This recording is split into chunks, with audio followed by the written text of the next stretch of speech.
बंगाल में। उन्होंने कहा है कि भारत की यदि महिलाएं अगर काम के लिए बाहर आ जाएं तो यहाँ की जो जीडीपी है वो 22% बढ़ सकती है। और इसके लिए उन्होंने कहा कि उनके विकास में अब बाधा डालती है पितृसत्तात्मक सत्ता। हम्म। पितृसत्तात्मक कौन सत्ता। सा कौन चित्र?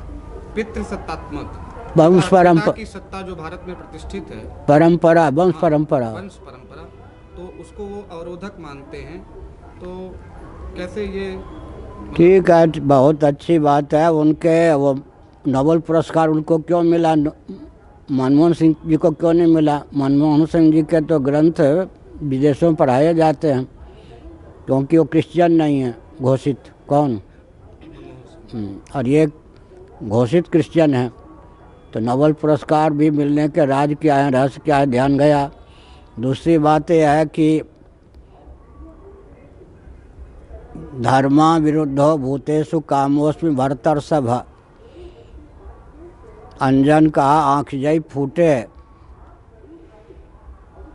माता और मातृशक्ति के शील की रक्षा को प्रमुख स्थान देना चाहिए या अर्थ को? दूसरी बात है कि पति भी नौकरी करे, व्यापार करे, पत्नी भी नौकरी व्यापार आदि करे, संतान तो होनी है, उसको लाड़ प्यार देने वाले धाई नौकर होंगे। नौकर और दाई के द्वारा जो है पोषण होगा, चिड़चिड़ा होगा, वात्सल्य रस से विहीन होगा, एक्सीडेंटल वो क्या होगा, हिंदू होगा।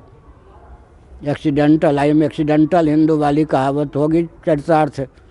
तो विक्षिप्त पैदा होंगे सब बच्चे जो हैं, लाड़ प्यार से जीवित रहते हैं, पुष्ट होते हैं, केवल दूध और मट्ठा खाने से भी नहीं। तो दोनों गृहमंत्री की जरूरत है या नहीं? गृह मंत्रालय दिया गया या नहीं? मातृशक्ति को कम दायित्व दिया गया है, गृह मंत्रालय पूरा। तो दोनों ही जब प्रधानमंत्री हो जाएंगे, गृह मंत्री कोई रहेगा नहीं, तो घर का क्या होगा? अर्थ के घर से अनर्थ। और आज अपने पुरुष जो हैं, ये नौकरी और व्यापार में अपने शील की रक्षा नहीं कर पाते। देवियां जब नौकरी करेंगी तो शील की रक्षा वो 2 दिन भी कर सकेंगी? शील ही चौपट हो गया तो धन तो फिर क्या होगा? बम्बई में एक मोहल्ला है या नहीं, मेरठ आदि में भी, काशी में भी, समझ गए, जिसका उद्धार आजकल के लोग कर रहे हैं। वेश्या, उसका जीवन तो अर्थ के लिए समर्पित है, पितृ एवं परंपरा से विहीन है।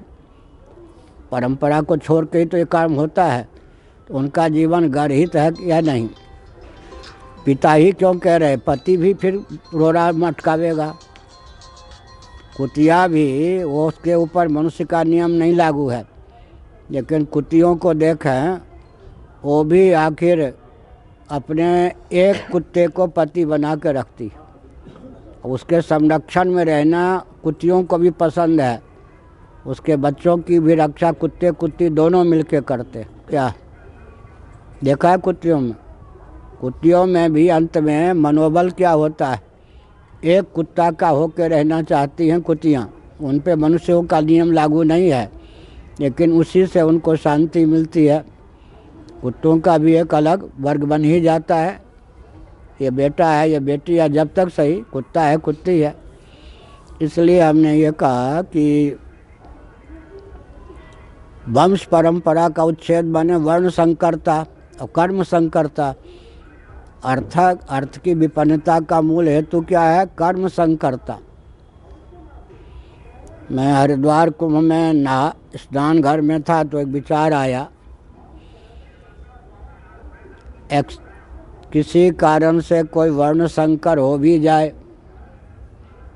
काम का अतिरेक होने के कारण या परंपरा लुप्त होने के कारण, गांधी जी ने ऐसी परिस्थिति की उत्पन्न विभाजन के बाद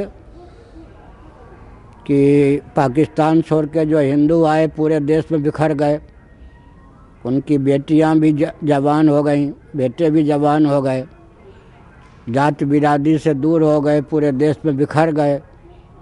तो विष आकृति प्रकृति के आधार पर विवाह होने लगा और वर्ण संकरता के चपेट में देश के विभाजन को डाल दिया गांधी और अंग्रेजों ने। गांधी जी ने, अंग्रेजों ने। इधर किसी का ध्यान नहीं जाता। सबसे ज़्यादा क्षति देश के विभाजन को लेकर वर्ण संकरता के कारण हुई। हमारे यहाँ कदाचित कोई वर्ण संकर हो भी जाए तो वर्ण संकरों की भी जीविका जन्म से आरक्षित थी। कर्म संकरता न फैले, क्योंकि हर व्यक्ति की जीविका जन्म से आरक्षित रहे, इतना ध्यान रखा गया। क्या माने कास्ट इत्यादि का जो काम करते थे परंपरा से, वर्ण संकर से वर्ण संकर माने गए हैं मनुस्मृति आदि में, लेकिन उनकी भी वंश परंपरा के अनुसार जीविका थी। तो आर्थिक विपन्नता का मूल कारण क्या है? हर व्यक्ति की जीविका वंश परंपरा से आरक्षित न होना। क्या ध्यान गया? कर्म संकरता वर्ण संकरता को फैलाओगे तो कर्म संकरता का अर्थ ही होता है क्या? जहाँ हर व्यक्ति की जीविका जन्म से आरक्षित न हो तो आर्थिक विषमता विपन्नता होगी, फिर महायंत्रों का प्रयोग हो तो और आर्थिक विषमता होगी, फिर दलाल ज़्यादा हो जाएं। हमने कहा था ना, अमेरिका आदि में दलाल कम होते, भारत में बेईमानी से बचने के लिए इतने दलाल रखे जाते हैं कि वो सब विभाग 99 तो नहीं तो 90% तक खा जाते दलाल लोग। तो एक भी चिंतन आधुनिक जगत का अगर वो वंश परंपरा आर्थिक विकास में अवरोधक है तो अमेरिका में सबसे ज़्यादा धन होना चाहिए।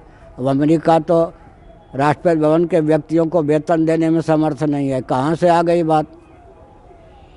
तो जिनके यहाँ वर्ण व्यवस्था टूट गई उनके यहाँ वैकल्पिक राजवंश है। इंग्लैंड में, इंग्लैंड की स्थिति अमेरिका से अच्छी है। क्यों है? वैकल्पिक वर्ण व्यवस्था, वैकल्पिक वंश परंपरा, राज परंपरा। विकल्प भी जहाँ पर नहीं है, मूल तो है ही नहीं, वहाँ सबसे ज़्यादा आर्थिक विपन्नता है अमेरिका में। इसलिए शास्त्रीय परंपरा से अर्थ का ज्ञान होना चाहिए। और मूल बात यह है कि सृष्टि की रचना का और जीवों के जीवन का जो प्रयोजन है उसके विरुद्ध जो व्यक्ति चलेगा, जो तंत्र चलेगा, वर्ग चलेगा, प्रांत राष्ट्र चलेगा, वो विपन्न होगा, आर्थिक दृष्टि से भी विपन्नता होगी। और गृह मंत्रालय होगा नहीं तो आर्थिक असंतुलन होगा या संतुलन। दूसरी बात है, जब जन्म से जीविका आरक्षित नहीं होगी तो वैकल्पिक ब्राह्मण क्षत्रिय वैश्य शूद्र बनाए जाएंगे सफाई कर्मी। वैकल्पिक बनाने में कितना समय लगेगा, कितना धन खर्च होगा, फिर भी संस्कार का आधान नहीं होगा। नंबर 1-2 का कॉलम विभाग भर जाएगा, बाकी विभाग रिक्त रहेगा और असंतुलन विस्फोट पैदा होगा। इसलिए जिनको अर्थशास्त्र का ज्ञान ही नहीं है, वो कोई भी हो अवश्य वही अर्थशास्त्र के विद्वान और मर्मज्ञ होकर घूम रहे हैं, उन्हीं के सह पर देश कंगाल होता जा रहा। समझ गए?